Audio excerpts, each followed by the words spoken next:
Welcome to Natural Resources University. This week's episode features Fire University, hosted by Marcus Lashley.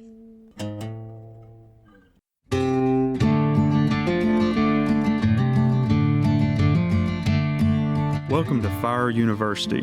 This is a podcast dedicated to fire ecology and management within the Natural Resource University podcast network. My name is Dr. Marcus Lashley.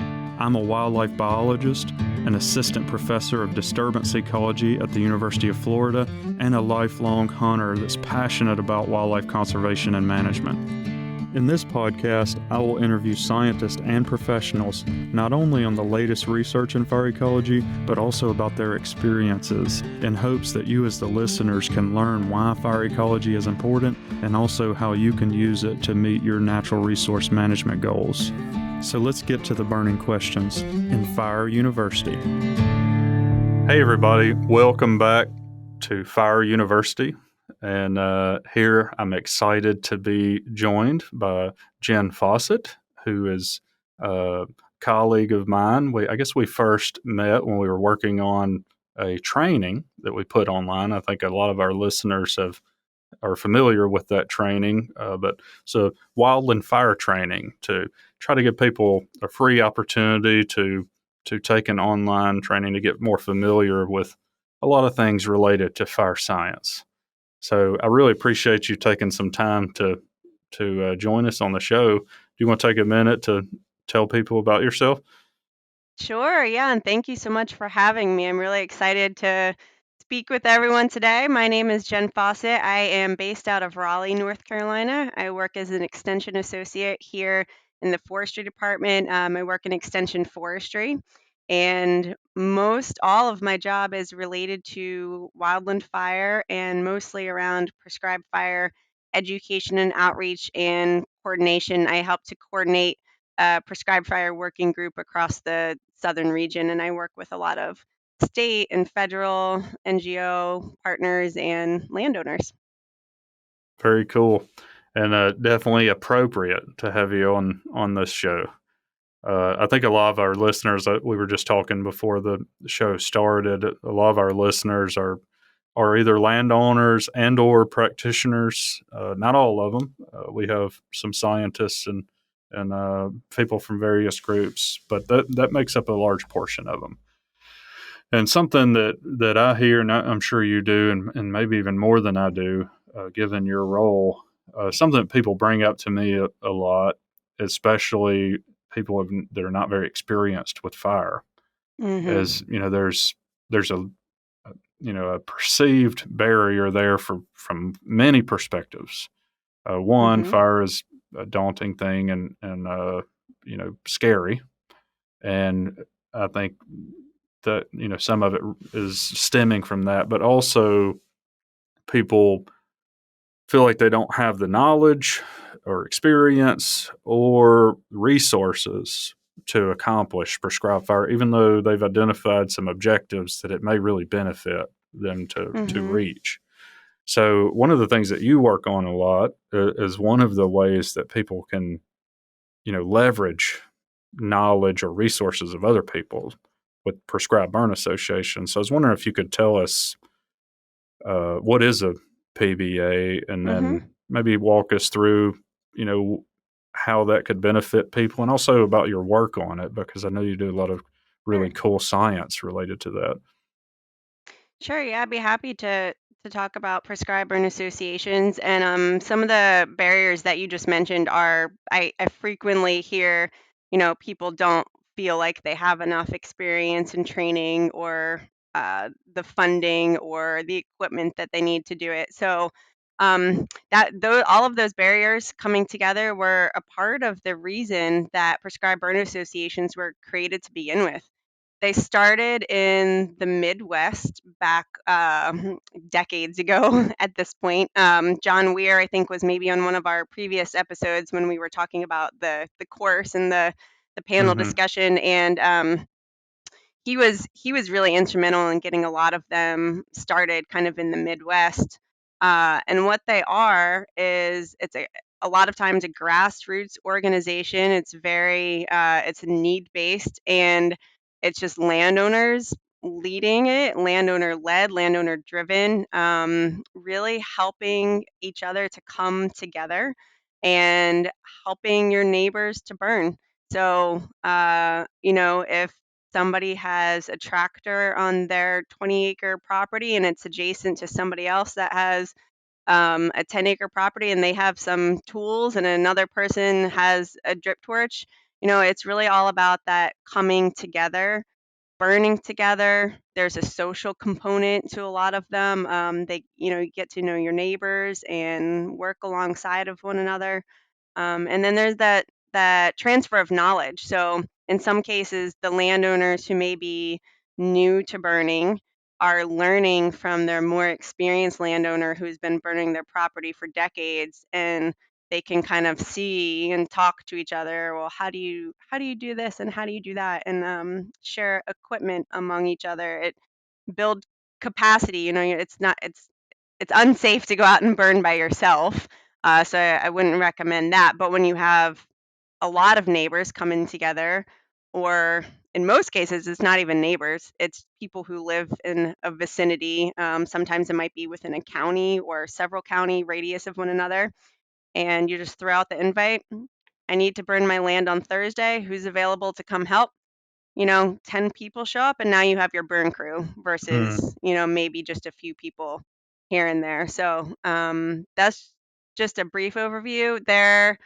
When they first started, there was only a handful of them. Mm-hmm. Now, back in 2015, we got our first PBA here in North Carolina, and they've just exploded. They've done so many burns now. They've become very successful. And now we have 5 prescribed burn associations in North Carolina, several more across the southeastern region, a lot of them now in California also. So some more western states are popping up. One in Oregon. There's a map where you can see where they're all located all across the country, and there's more than 100 of them now. Oh, So what wow. started as just very, a very small number in the Midwest are now nationwide, and they just keep popping up left and right, it seems like. Oh, man, that's crazy and awesome. I'm glad to hear that. One of the things that, after working with you and working on this training and hearing people talk about PBAs, I was kind of taken with how organized some of them are. So the PBAs are all formatted very differently, Mm-hmm. and no two are going to look the same. They're kind of each their own entity. There's not a higher level organization that has a specific format or a structure that the PBAs have to follow. So some of them are 501c3s, and they have a paid coordinator that is their job, is to coordinate this prescribed burn association. They have a president and a vice president and a board to help take, and they'll have meetings. And then there's other PBAs that don't have any structure like that at all. They might have somebody who's a coordinator and helps to coordinate some of the burns, but aside from that, it's very it might just be an email list. It's much less structured. So they're all just a little bit different in that way. Mm. Yeah, that's really interesting. I know seeing the structure of some of them, I guess the ones that resonate with me are the ones where they have board members and, organizers and people, structured positions and things and meetings. Yeah, Uh, those do tend to be it seems like more common with the newer PBAs, because I think there's been some more grant funding available, oh, cool. and a lot of the PBAs are now requesting grant funds to help hire a coordinator and to put on workshops and to put on events for the PBA members to help them with Mm-hmm. their training and their educational needs, or to buy equipment or something like that. And so I think that the newer PBAs are a little bit more structured in that way. Some of them, it's really just dependent on what their needs are. I mean, if it's just, if the landowners are just coming together and they already have all the equipment they need among themselves and they just want to make it a low key kind of thing, then, and that's what works for them, then that might be what they do. But if they're starting from scratch and they need somebody to help to coordinate all of this and they don't have any equipment among each other, then that's where they would probably need some extra assistance in applying Mm-hmm. for funding and having somebody to help take on a lot of that load because if you're a volunteer doing all of this, it is could be a lot of work for somebody, and Mm-hmm. to do it on a volunteer basis could be a lot. So I think having those paid positions sometimes seem to be beneficial to help, get more of the work done and take some of that pressure off of the volunteers. Yeah, I gotcha. Well, I guess to make sure that we belabor the point before we move farther. So, what? Let's just say you're a landowner that has 40 acres, and what is the benefit of seeking out a PBA? I think there's a lot of benefits that could come from that. It depends on, what equipment and what resources and what capacity you already have to do any of that. But I think in the case of fire, more is always better. Having there's there's never going to be a time when you don't need more hands and more equipment and tools available to you should something happen or the weather Mm, changes. And so I think one of the things that if a landowner doesn't already have some of those resources, especially, and just check and see on that map if there is a prescribed burn association in your area that you could already join. And if mhm, so, then when you do join, you might find that you have access to a whole lot more equipment and people and resources. I think one of the things we've been talking about a lot lately too in the context of climate change is these narrowing burn windows where we're going to have less available days where we can do burning, where the weather is just right according to the burn plan. And so in order to conduct a burn and and fewer available days, a lot of these landowners have full-time jobs. mhm, They're not just out there ready to burn, at any given time. So if the weather is just right on a day when you really just need to jump into action, okay, the weather looks good for tomorrow. I need 10 people to come help me. Having a PBA and you can just, message them all at one time and say who's available to come help me tomorrow versus mhm, if you weren't a member of a PBA, how are you going to find that many people, in a day's notice to come help you accomplish that. So I think from that perspective too, and um, uh, with weather conditions and also with liability. The more people that you have there helping you out and helping to implement the burn and to watch for spot fires and to help you monitor fire lines. That's always a good thing from a liability perspective mhm, also. And liability comes up over and over again as one of the primary concerns that landowners have about burning. And so I think the PBAs can kind of address that from a lot of different perspectives in terms of providing experienced people and having more bodies there. It has more equipment and more resources there. Um, Potentially, some of the PBAs even have insurance pools where there's prescribed fire insurance that could mm. be a group policy for that would cover the entire PBA. I've heard of some PBAs Yeah, I was having gonna access ask to you. that. Hmm. Yeah, I was gonna ask you about that if there were examples of that, or was that an opportunity to potentially deal with the liability concerns, deal with it as a group like that. So that's cool that that may be an option for people. Yeah, yeah, it seems like the insurance has become more of a struggle recently in the last few years. There are fewer companies that offer prescribed burn insurance, but it's been a topic of ongoing um, discussion recently, and so I know a lot of people are trying to work on that, and there are some new insurance companies that are out there that are providing that. And Mhm, historically, there have been PBAs though that were able to get that group insurance pool. So with some stipulations, as long as you are burning as a part of the PBA and following all of the proper precautions and mhm, and doing everything under uh, um, safely and following your burn plan, then then you would have coverage. mhm. That's cool.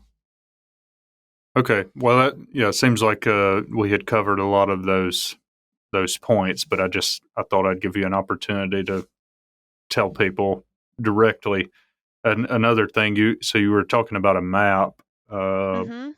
and I think I know what you're talking about, but there's a link that we can provide people in the show notes There to that is.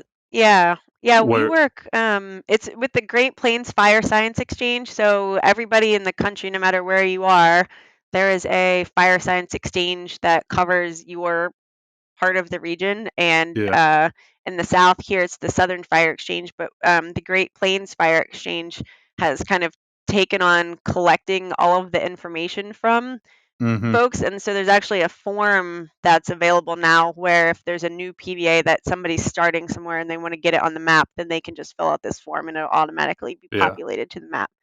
So with that resource, a person, if they're sitting there wondering, well, I wonder if there's one near me, they Hmm. could go on that website, and again, we'll provide that in the show notes, so it'll make it easy for you to do it if you're listening to this. But you could go on and see where the nearest one is and whether or not it applies to you, That's and right. link you to that. But also, maybe you don't. You may find out you don't have one, and you're interested in creating it.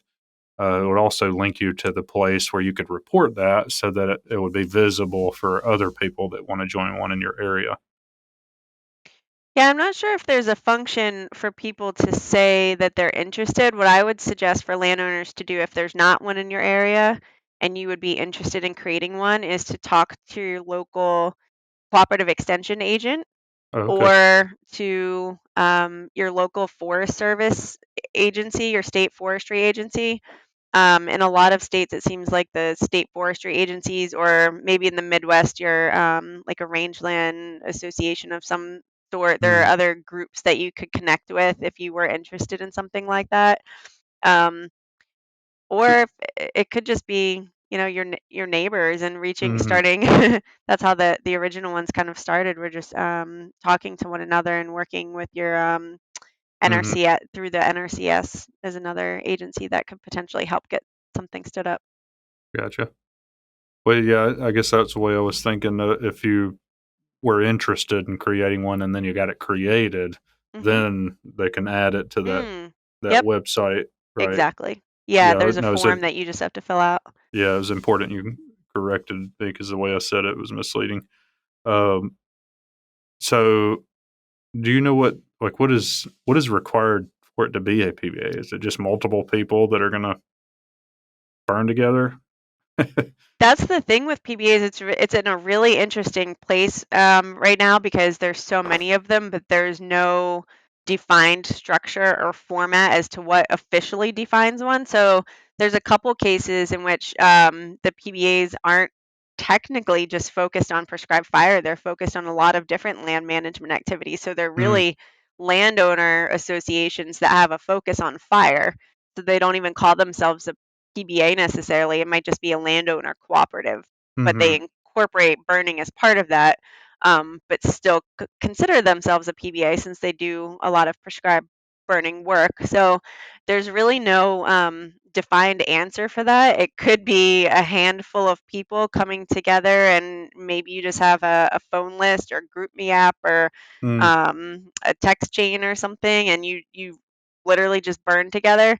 Some of the more advanced PBAs are the ones that have more structure, like we were talking about earlier. mhm, Those PBAs offer sometimes workshops on a variety of topics. They offer in-person hands-on training events. They might have a social event, not even anything to do with fire, just getting to know one another and mhm, building that trust.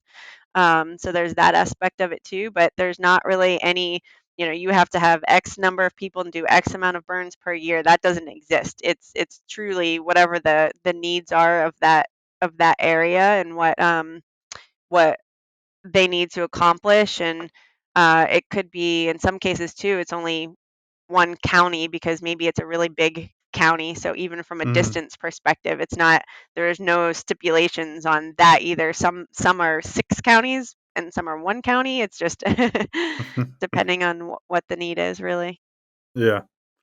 Well, it's an interesting opportunity, for us to leverage each other's knowledge and resources to get more burning done, which from several perspectives is needed. But yeah, I guess in terms of like your work for your dissertation work and things, what are you working on related to PBAs? Just in your research, trying to improve them, I guess. What can you tell us a little bit about what that work looks like? Sure. Yeah, I'm really interested in kind of that learning aspect of it and what sort of training needs there are for PBAs because as we just talked about, they're not that structure doesn't exist yet. And Mhm. so sometimes landowners are coming in with zero prescribed burn experience. And so everything that they're going to be learning is through the PBA. Other people are coming in with 20 years of experience and they already Mm. know a lot. And so they can share that with the other landowners and pass that knowledge along. But somewhere in there, there's probably still going to be these gaps in knowledge. And I'm curious about where those training needs are. And also, which of those topics might be better to do as an in person or online coursework versus what's going to be better to do hands on in the field. A lot of prescribed firework, people say they learn the best when they're out there doing, especially adult learners. It's been shown that adult learners rely on their past experience and the hands-on experience that they're getting in the field. And so that's to me, that's really the main benefit of these prescribed burn associations is in addition to not only getting the land burn, right, which is the primary Mhm. goal to burn the land, but these the PBA members are learning along the way how to accomplish a burn, and there's really no other platform out there where people can learn to do that with hands-on experience. There are online courses and there are educational courses and there are certified burn manager programs where they can Mhm. learn about all of these topics in the classroom, and there might be a field day or something associated with some of them, but really to get out there and practice putting fuel in a drip torch or using a fire tool or a backpack sprayer.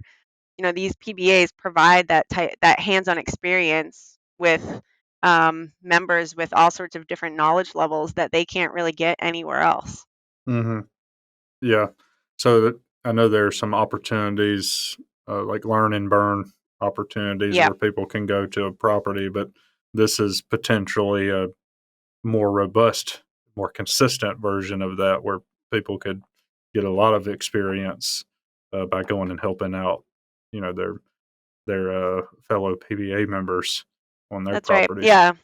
Yeah, learn and burns are great. If people aren't familiar with those, they're usually a 1 day hands-on event where people show up and you learn how to burn with other experienced folks teaching you how to do it. But yeah, usually it is just kind of that 1 day and you can learn the basics. But to truly, I mean, I've heard people say who even go out on burns, they've been on hundreds of burn. Every single burn still is a learn and burn. You're learning something new every single time you go out and see fire. You see something a little bit differently or Mhm. learn something new about fire. And so I think the nice thing about the PBAs is you can experience that multiple times a year, potentially, depending on how active a participant you are as the PBA member. That's the other thing. These are all volunteers, so it's really up to the person attending how much experience they need or how much experience they want.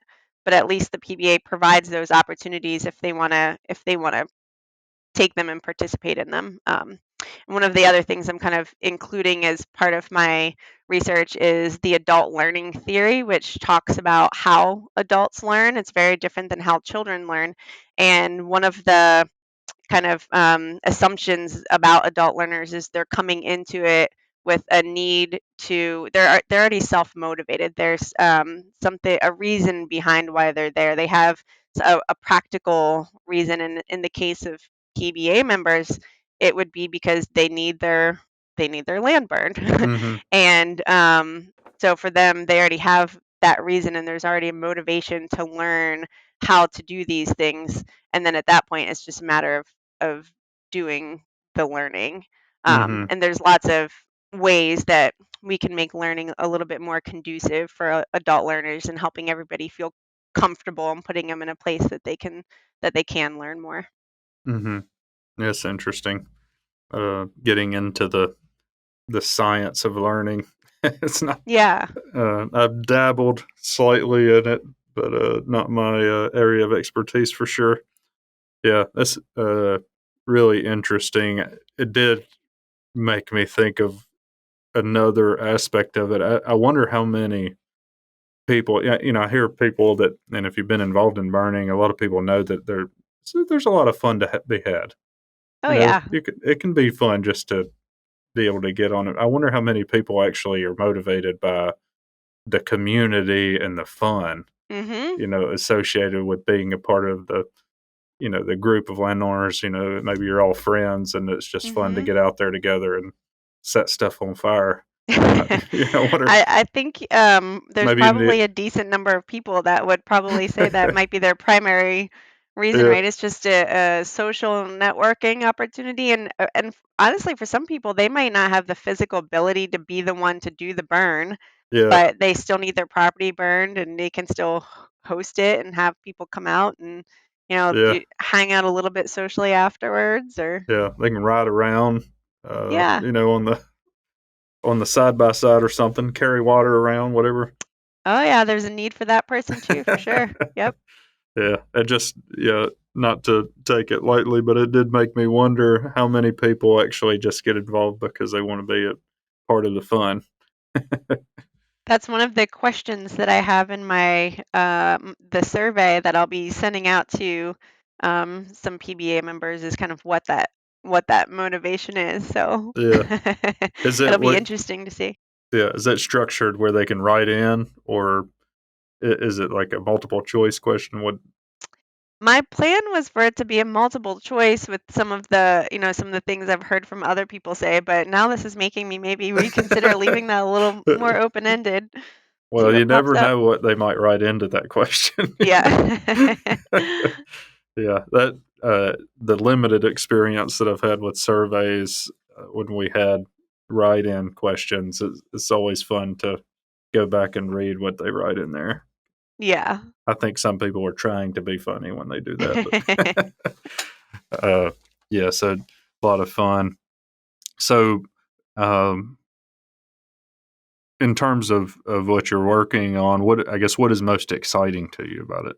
Like what it, Well, I think the most exciting is the opportunity that we have in front of us right now to kind of create um, some trainings that are needed for people to be able to safely accomplish prescribed burns. Most of the land in the South, or across the country, really, is mm-hmm, privately owned.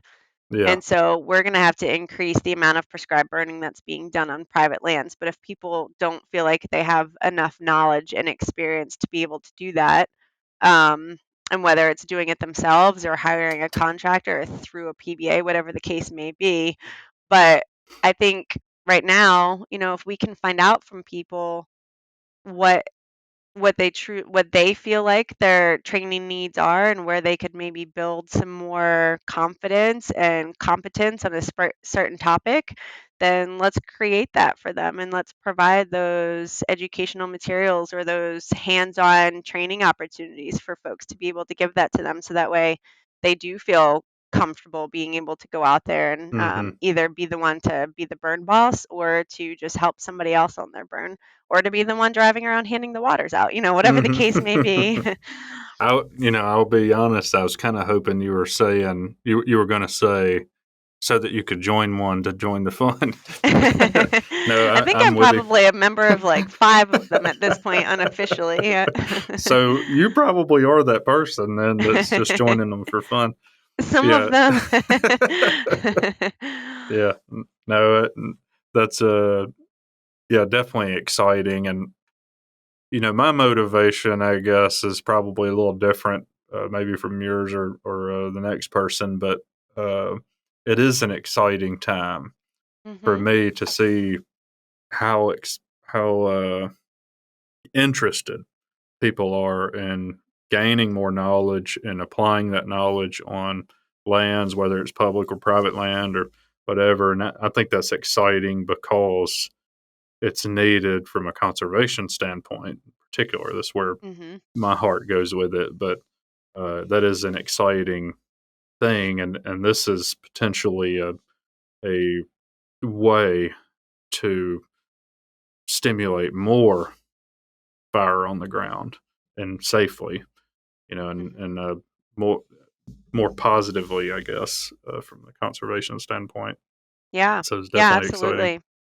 Yeah, and the fact that they just keep expanding all over the country right now. I mean, for California to have as many as they do, and Yeah. other states where you wouldn't necessarily expect there to be as much interest as there is, there's just a lot of interest right now. I think Mm-hmm. people are really starting to understand the need and the importance for prescribed burning, and this is just such a great model that's been Mm-hmm. proven to be successful over and over and over again. So yeah, I agree with you. It's a really exciting time to see other people be so interested in it. Mm-hmm. Yeah, exciting for sure. So, in terms of what are, I guess it's probably similar to other kinds of organizations or associations or things like that. What I was just wondering, what are some pitfalls? Like what makes the Mhm. ones that don't work not work? It seems like from what I've heard from people who where the where where they don't get as much burning done or maybe aren't as successful in terms of number of burns and those sorts of things seem to be the PBAs that don't have a coordinator who's Mm, dedicated to be doing that.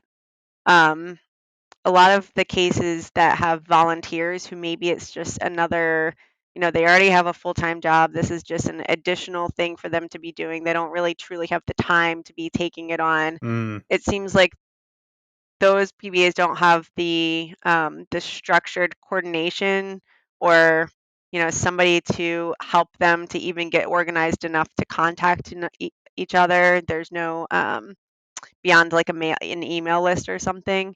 So I think having that person that's the dedicated person, and it could just be a volunteer if they have the time to mhm, do that, and they are truly dedicated. I mean, really, it's just that motivated person that is willing to take it on and be the leader for the group and to bring on some other motivated people to help them.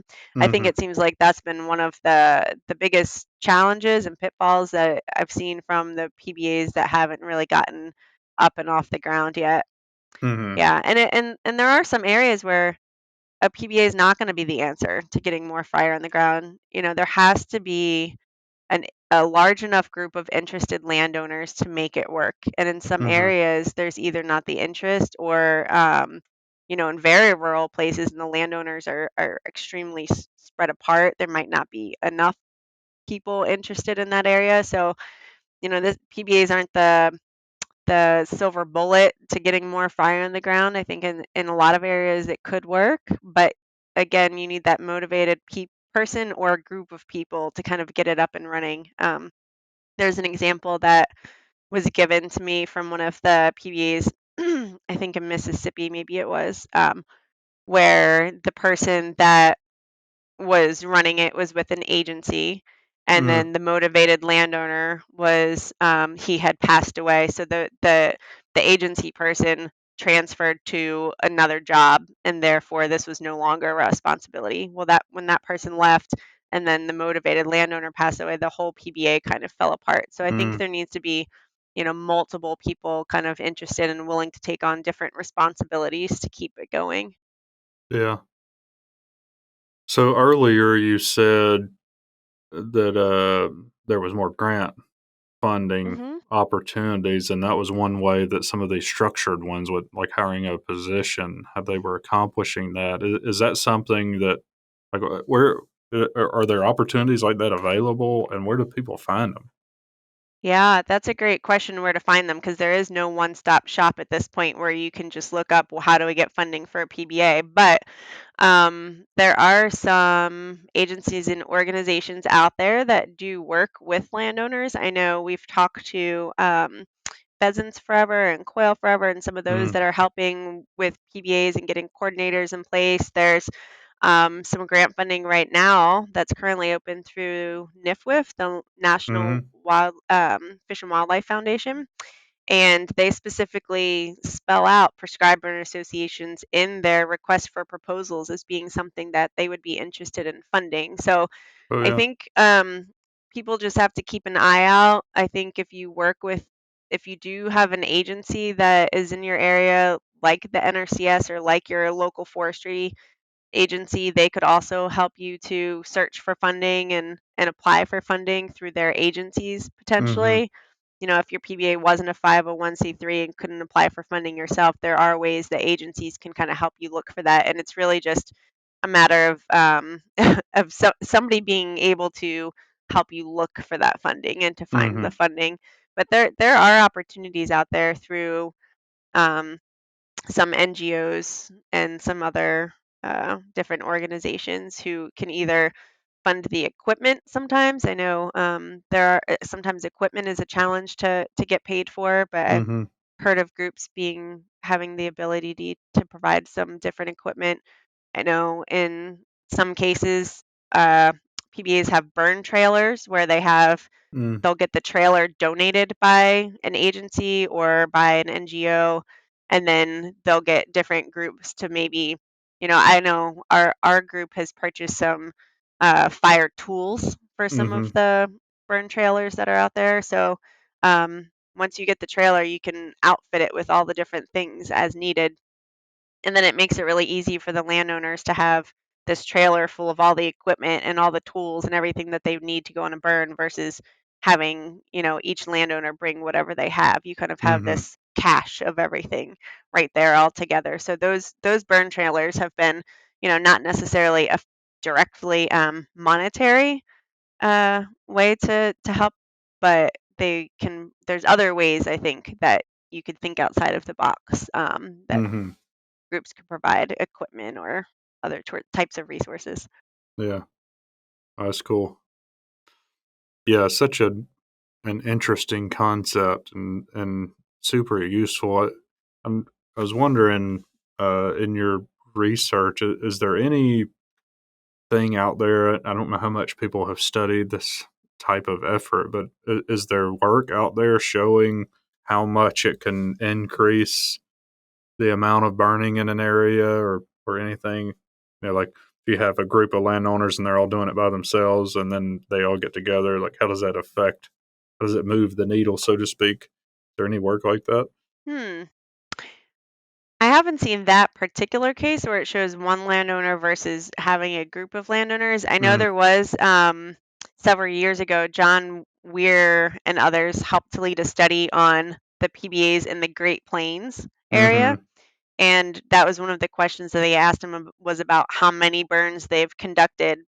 And they were also interested in their safety records, looking at, because liability mm-hmm, is a concern, and so they were looking at the safety record, and they had an impeccable safety record in terms of spot fires and, you know, injuries and those sorts of things. They were e- extremely safe burns, and I have to look back at the numbers, but they did track. I mean, it was thousands of burns that they mm-hmm, accomplished, and I can't imagine that there would have been nearly that many without the PBAs if people were just individually trying mm-hmm. to do it by themselves. Yeah, well, that's cool. Well, and I've talked to a bunch of people as part of this show, and then other aspects of my job. When I talk to consultants that do prescribed burning, they consistently say they've got all they can handle. Mhm. Talk to landowners, and you know, there are all kinds of limitations, like we've already discussed. And Sure. then agencies are overwhelmed Mhm. and often don't meet their own burn objectives, much less that from the private landowners. And it's just nice to see things like this that are emerging, responding to need. Yeah. That could potentially really increase capacity. And I was really excited to hear when you were talking about how many have popped up. I think even since when we were working together on the Mhm. fire training, it sounds like a lot of them have even popped up since then, which is Yes. pretty cool. I know we had some content, like a module or some content related to PBAs in that training, but yeah, that's really inspiring and encouraging to hear. That they are kind of taking off, at least in some areas. And starting Yeah. to get more broad scale coverage of that type of opportunity. Yeah, that's exactly right. It's just one more tool in the bucket, for people to potentially use. Not contractors are not always available, state agencies are not always Mm-hmm. available. And so to be able to rely on just yourself and your neighbors, I think is in some places the only way that it's going to Mm-hmm. get done. I'll be interested to see in the coming years, how much more these continue to expand and if there's other models out there that maybe could Mm-hmm. work, in other ways. I know in some areas here there are some burn teams that are paid positions but they Mm-hmm. operate kind of similarly as a PBA where they'll come in and as a burn team and they'll come on private land and burn, the private lands as a paid team. So I've seen Mm-hmm. those. It seems like those are expanding more and more now too. So yeah, lots of opportunities and lots of different ways to accomplish burning. But I think the PBAs from a private land standpoint are really one of the best is existing models that we have out there because they Mm-hmm. could be set up anywhere and don't need any agency support necessarily. It could just be as grassroots as people want it to be. Mm-hmm. And wherever there's a need, just anybody can set one up anywhere. Yeah. Well, it's definitely complementary, right? There's a bunch of different things going on trying to increase capacity and increase the amount of burning and Mhm. increase opportunity for people to learn and all those things. And this is one of those complementary pieces that really seems to be taking off. That's really cool. Yeah, and in some cases, they even hire, past retired folks who did this full time Mm-hmm. and now are serving as mentors Yeah. to the members, and they can go out there and kind of work with them one on one and really Mm-hmm. give them that hands-on experience. Yeah, that's cool. I like that. Mhm. Well, we've been kind of going on and on about this. I wanted to give you an opportunity. I like to, you know, give you the floor, and if is there any topic that you haven't covered, or any take home messages that you'd like for people to get from this? Well, I guess just that, um, kind of like we talked about, there's lots of different avenues to get burning done. If you have land that needs to be burned, um, just consider all of the tools and the resources that are out there for you. And if a prescribed burn association is in your area, consider joining it and becoming an active member in that one. If there's not one available, reach out to somebody and see if it might make sense to try to start one. Because the land, if it needs prescribed a prescribed fire, then it's just a matter of figuring out, what would be the best way to get that done in your area. And it's not going to be the same everywhere. So depending on where you are and what your needs are, there's lots of different avenues and opportunities to be explored, but there is always somebody out there to help. Hmm. Yeah, well, that's good to know. And you may be a member of them if Yeah. Reach out I to would. me. Yeah. So, do you get out and burn in the ones that you've joined any? I do some of Yeah. them. Yeah, Well, not good as for often you. as I'd like. I'd like to get out to them a lot more. There's just not a lot of them near the city of Raleigh, but Yeah. I lived in Raleigh for 5 years, hmm. and I really loved that area. My family loved that area. So really cool place. Got to Yeah, participate in some burning down in the Sand Hills region. Some yep, and that's where I usually go is down the Sandhills. Lots of burning yeah, going on there all the time. yeah. All of my Hmm. PhD research and postdoc research was at Fort Bragg. Oh And yeah, so yep. yeah. But anyway, fun times. I'm glad you get to go out and have a little fun with them Every from now and time to again, I time. get to go play. Oh, Yeah. good for you. Well, I really appreciate you taking some time to come on the show and talk about this. I think it's a really exciting, encouraging opportunity for people to know and understand, and hopefully it'll continue to take off. Yeah, yeah. The way it's going right now, I consider that to probably be what's going to happen. We'll see what happens in the coming years. But as of right now, it's just trajectories heading upwards for sure. Yeah, that's good news. Yeah. Well, is there any place that if people are interested in this or want to ask you more questions, is there a good place to find you? There is. We actually have a website that I didn't mention before, but we've collected some information over the years about prescriber and associations. It has a link to that map. It has a link to how to form a prescriber and association. If you're interested in forming one from scratch, there's information in there with some videos that other PBAs have done at their events and just learning about them. So I can share that link with you. Okay. And Yeah, if you we'll wanted put to it. share that link with folks, and then my contact information is on there as well. Okay. Well, we can put that link in the show notes, so it'll make it easy for folks. So if Sounds you're great. interested in it, that's where it will be. Thank you. All Appreciate right. that. Yeah. Well, it was great talking to you, and I really appreciate you taking the time to come on the show. It's always nice to see you and hear about what you have going on. So thanks for coming on to tell us about it.